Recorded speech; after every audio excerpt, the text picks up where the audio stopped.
Welcome to Shore Support, a program that highlights organizations who enhance the lives of our community through charitable efforts. I'm your host, Nathan Magno, and on today's episode, we'll be discussing scouting. Today, we'll be joined by two guests to talk about instilling our youth with the principles needed to become strong members of our community. Joining us now is James Gillick, Scouting Executive and CEO for Scouting America. Thank you for joining us today, Jim. Thank you for having me, Nathan.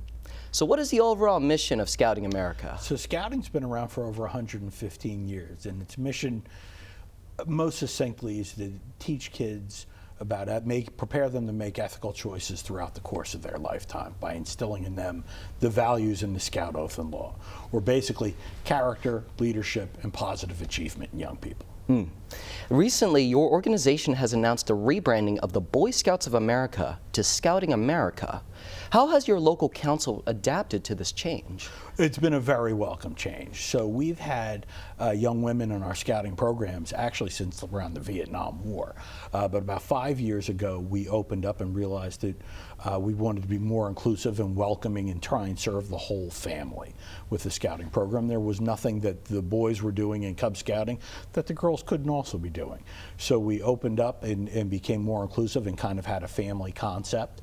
And because it's more open to everybody, using the phrase Scouting America seemed to be a more appropriate approach. Right, especially to instill those inclusive opportunities for all members to join in.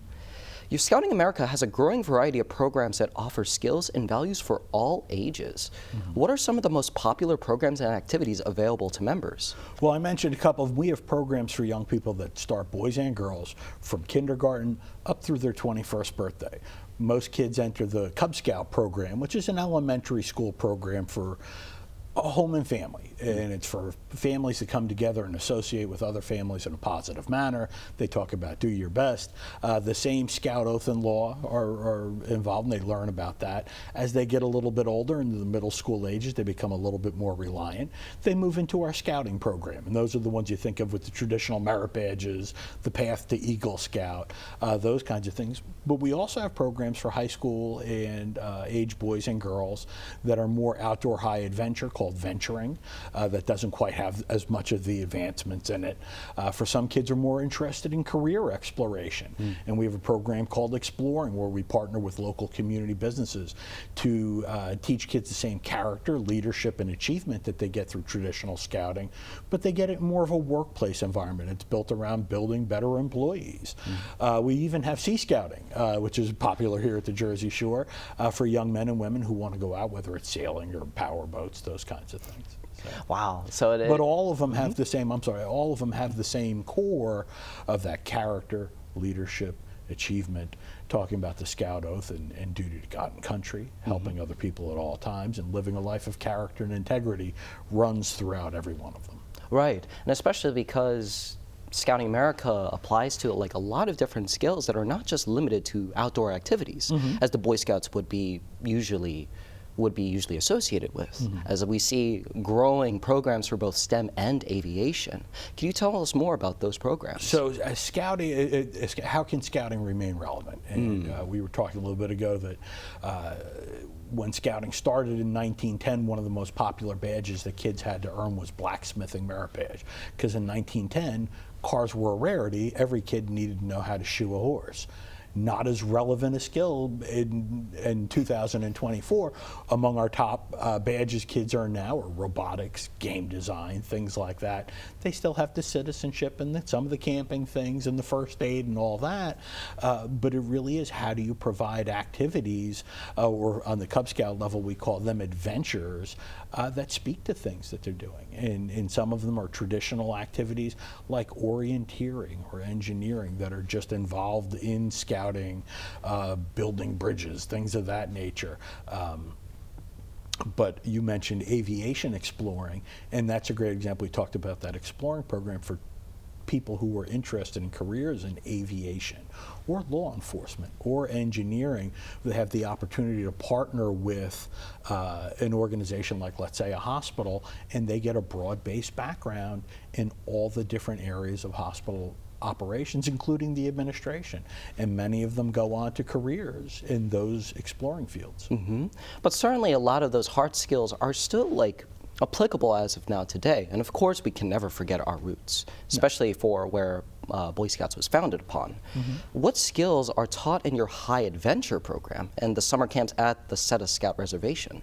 So the High Adventure program with the Boy Scouts has is fantastic, and a lot of our troops actually create their own programs, but we have some places like out in New Mexico, there's a High Adventure base called Philmont, which is, I think it's 200,000 acres or something like that. It's just an enormous facility where they go out backwoods camping for a couple weeks at a time with a guide, but it is them basically responsible for themselves and going out into the wilderness, and they lead a team of people.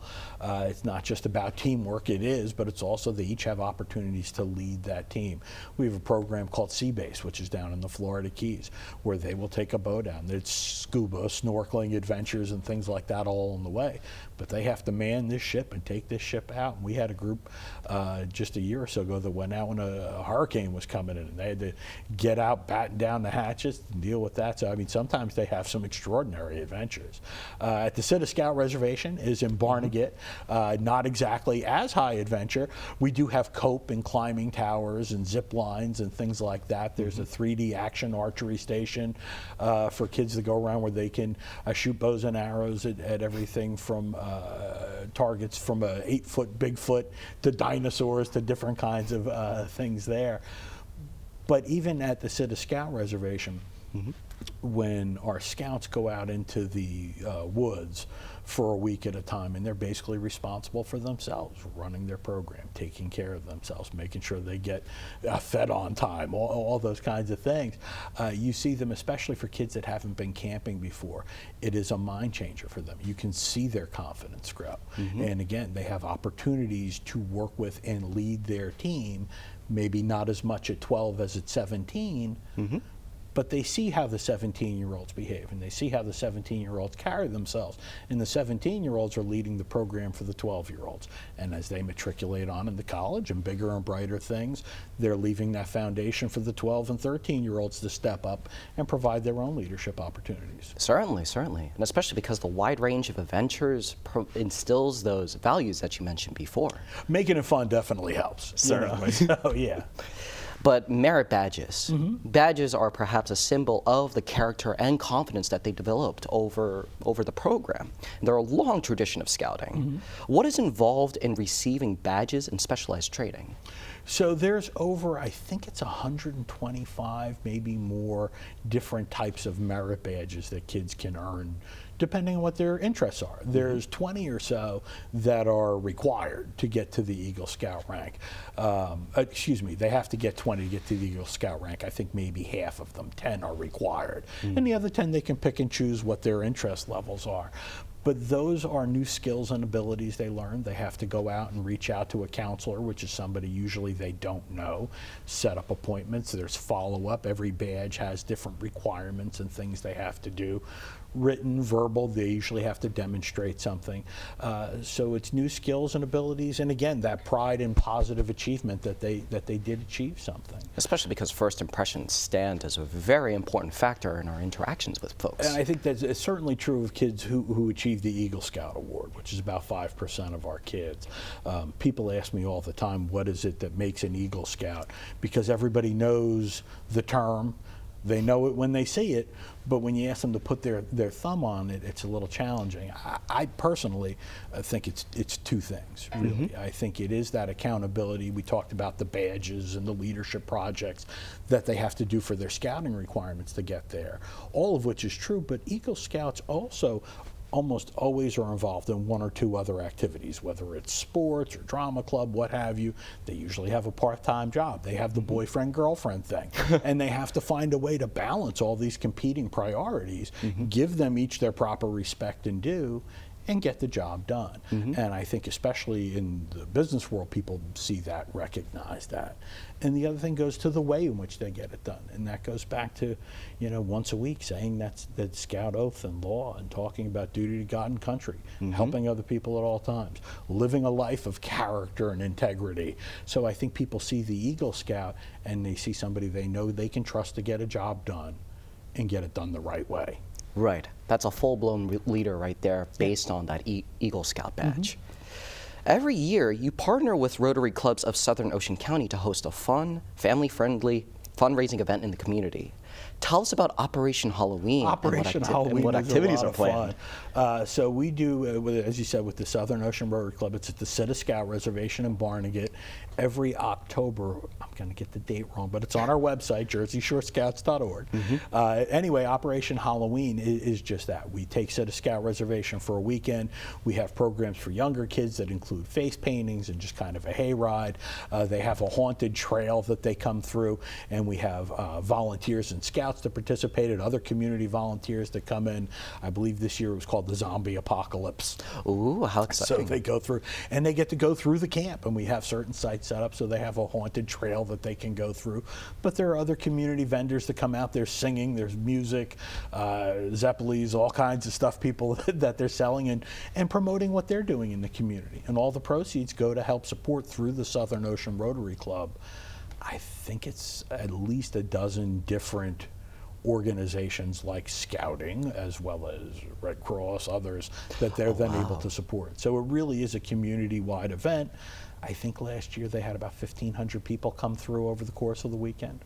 So How long is the program running for? that program is a weekend, so it starts a Friday night. It'll be a Friday night and a Saturday night, and then Saturday during the day. Like I said, that's when they have the face paintings. We have a hay maze where they bring in bales of straw and things, and the little kids can kind of go through and work their way through that. So that's a lot of fun. But it is, if you're looking for a great family activity, keep an eye out for Operation Halloween coming this October out at the Sitta Scout Reservation. Certainly. Thank you. That sounds really exciting. So how can viewers join or contribute to your organization? So the best bet, our website is jerseyshorescouts.org if they want to learn locally. But if there are families who are interested in learning more, there's a website called Be a Scout, BEA scout.org. And when they log into that, it uses Google Maps to show them here are places in their neighborhood where they can get more information, what churches they meet at or schools they might meet at, and parents can register online. Right. So. Do you have any additional social media accounts in terms of how our audience can find more information? Boy Scouts of America, Jersey Shore Council, or Scouting America, Jersey Shore Council, I believe. As you mentioned, we're in the midst of rebranding, so I think that's just been changed. There's another thing called Jersey Shore Scouting Connection, or 2 Facebook pages that have a wealth of information on them. Gotcha. Well, thank you so much, Jim, Nathan, for the thank information you so much for having today. me, and we hope we can get some people involved in scouting. We'll continue our discussion with Heather Coburn, CEO of Girl Scouts of the Jersey Shore, right after this. If I could be you, and you could be me for just 1 hour. If we could find a way to get inside each other's minds. If you could see you through my eyes instead of your ego, I believe you'd be surprised to see that you've been blind. Walk a mile in my shoes. Walk a mile in my shoes.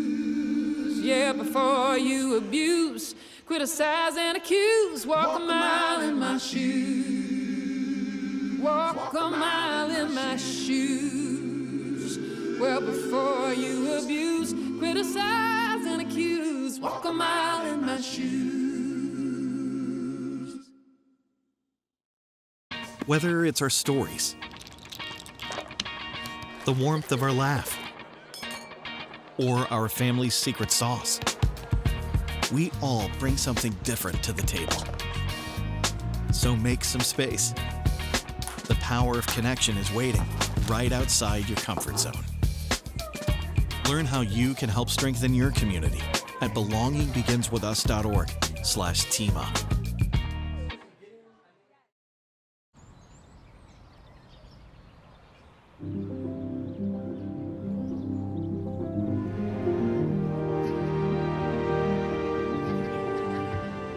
These walls and windows hold me tight.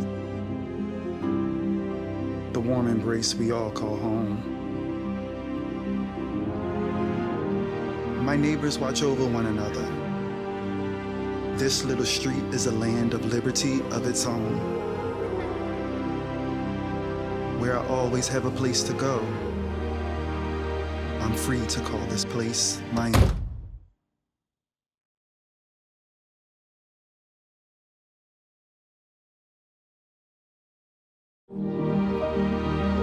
We all deserve a place to call home. That's an American dream.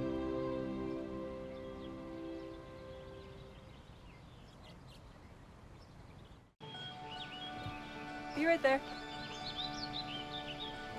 Wait. Use the shovel and bucket of water, remember? Drown, stir, drown, feel.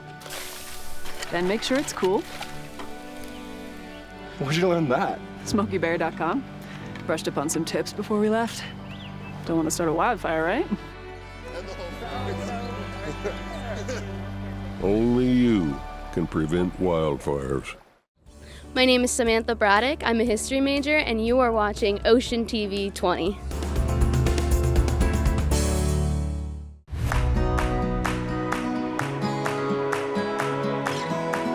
Welcome back to Shore Support. I'm Nathan Magno, and with me now is Heather Coburn, CEO for Girl Scouts of the Jersey Shore. Thank you, Heather, for coming out today. Thank you for having me, Nathan. I'm excited. So what is the overall mission of the Girl Scouts of the Jersey Shore?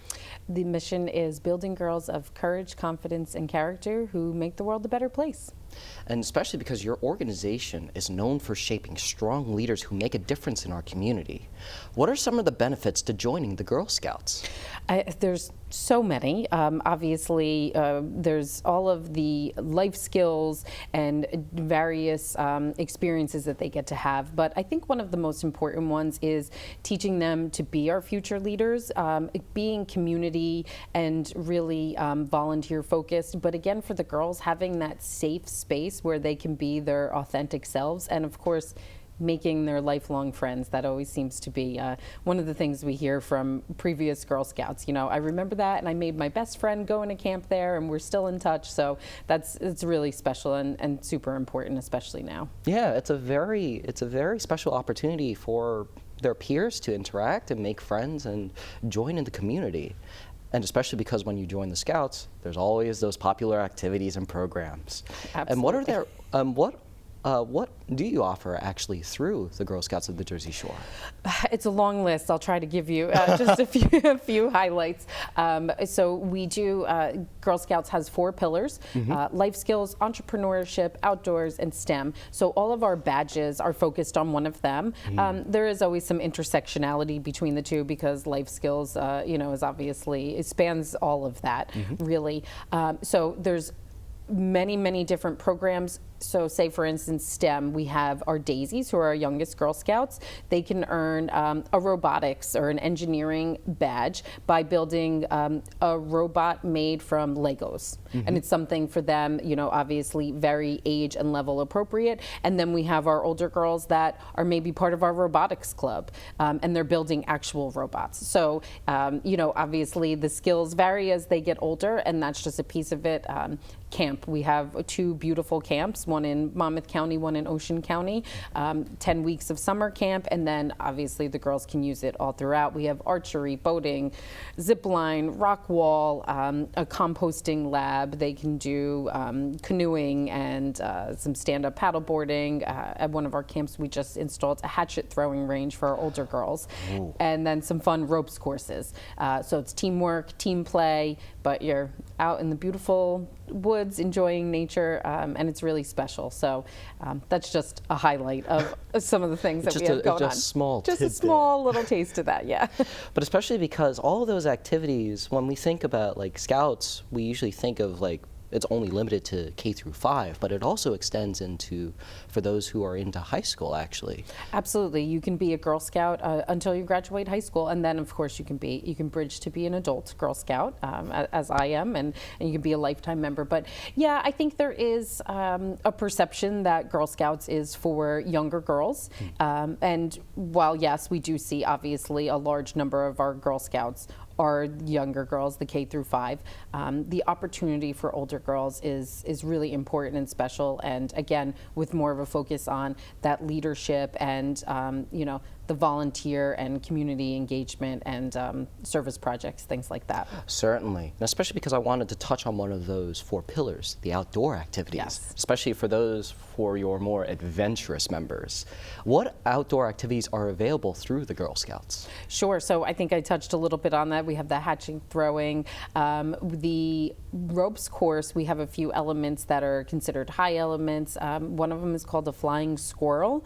So you're tethered to 2 40-foot trees or poles, and you have a team that basically hoists you up on a rope, and as you are slowly being let down, you're kind of flying through the air like a squirrel. It is a ton of fun. I have done it. We actually had a board retreat, and we had some board members doing it as well. So we like to give them a full experience of what the girls are doing.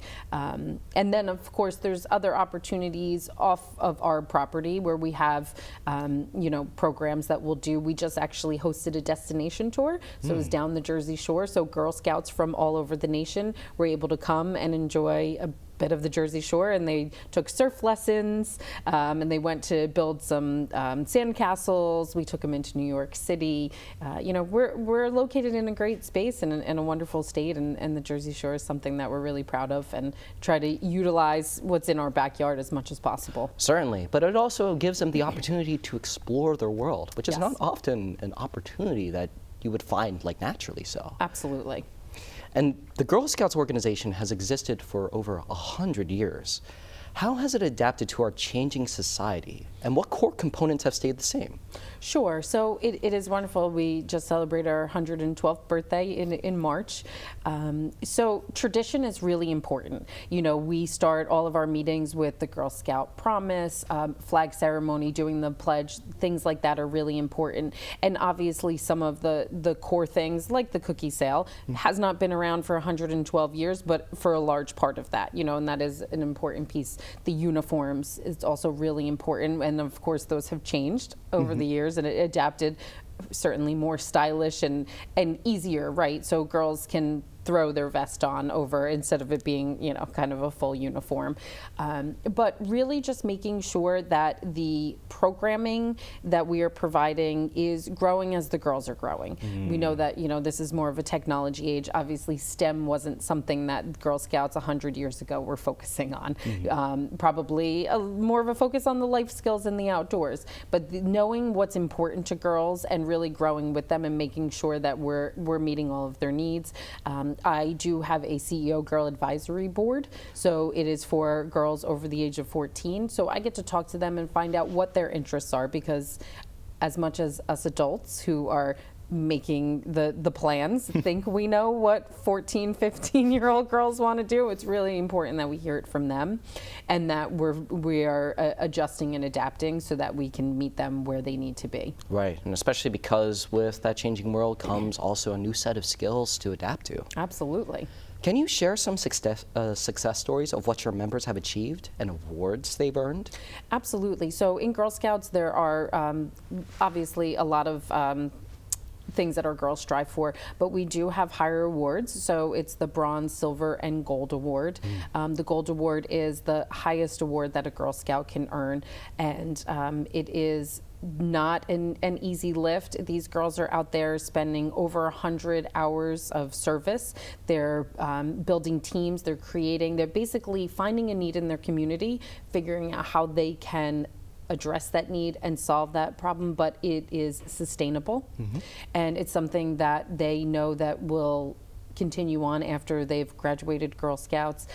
So for instance, we've had a Girl Scout who used a 3D printer to make prosthetic limbs for infants. We've had girls start a diabetes clinic in her family's hometown in India, where apparently the diabetes was a very prevalent issue. We've had girls create a lending library in homeless shelters so that those girls have access to books and have help with literacy there. So that's just an example of some of the things that our girls are doing. So it's really special, really important work. And then for our adults as well, we are really, I think, good about showing appreciation to our adults. We have a lot of events for recognition and just letting them know that we appreciate all that they're doing, because we have over 8,000 girls that we have to serve, and we're only a staff of 40. So if it wasn't for our 4,000 adult members who are there helping our girls, we wouldn't be able to do it. So showing them appreciation, giving them awards for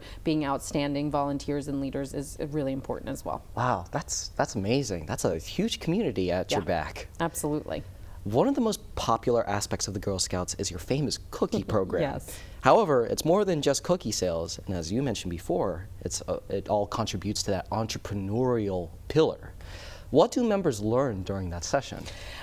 They learned so much, good and bad, right? So we do have actually 2 product sale programs. In the fall, girls sell nuts, candies, and magazines. It's a much smaller scale, but something just to kind of ease them into what is the cookie sale, because it's a big undertaking. I think, I guess if you want it to be, right? You can kind of do the bare minimum and not go all out, but we have girls out there for weeks having booth sales. So you need to secure the location, make sure that you have your inventory. So girls are learning that. Our daisies are learning money management. Some of them have never had to make change before or do the math. You know, it was a little easier when cookies were $5 a box, you know, so as you're adding on. But for our daisies, you know, if the box is $6 and they're selling 6 of them, how much does that cost for a customer? Learning e-currency, and also just having an online business, because they have a website and they're using social media to share that with folks. So there's financial literacy, money management, social skills, talking to strangers, approaching them, you know, with a sales pitch. Also being able to take no for an answer. In a way that doesn't hurt your feelings, right? You know, as I mentioned to you before, I have a daughter who's a Girl Scout. She's been doing her cookie business since she was 5, and when a 5-year-old goes over to someone and says, "Hi, would you like to buy cookies from me?" and they ignore you, you know, at first there's a little bit of tears, but it's one of the lessons that they learn, that, you know, not everyone wants to participate and not everyone says no thank you. Right. You need to move on and understand that, unfortunately, that's kind of part of the way the world is, right? Yes, but that's how it naturally works, and especially because, you know, we don't like to be told no at times, because, you know, it's hard to accept in some ways. But through those efforts, and especially because of how inclusive and supportive your community is, what are some of the financial and emotional support that is offered through your organization? Absolutely. So we do want to make sure that every girl in Monmouth and Ocean County gets to experience the Girl Scout program and everything that it has to offer. So we do have a specific department on our team that focuses on bringing that experience to our underserved communities. So we do get a lot of financial support from donors and other organizations that helps with the cost of these memberships for these girls, and also their uniforms, and making sure that we can bring them the same programming that our traditional troops are getting. Because in this sense, it is a staff person going into the school and running the program. Certainly, certainly. So where can our audience find more information as to how they can join or contribute to your organization? Our website is nice and easy, and that is gsfun.org, like girlscoutfun.org. And we're also on social media, Girl Scouts of the Jersey Shore, Girl Scouts JS. But it's gsfun.org. We'll get you to all of it. Certainly, certainly. Well, thank you so much, Heather, for taking time to come out today. Appreciate it. We would like to thank both of our guests for showing how they help our youth's character development. We encourage you to take up the opportunity in immediately applying what we learned here today, and how young people play an important role in our growing community. For Shore Support, I'm Nathan Magno, and thank you for watching.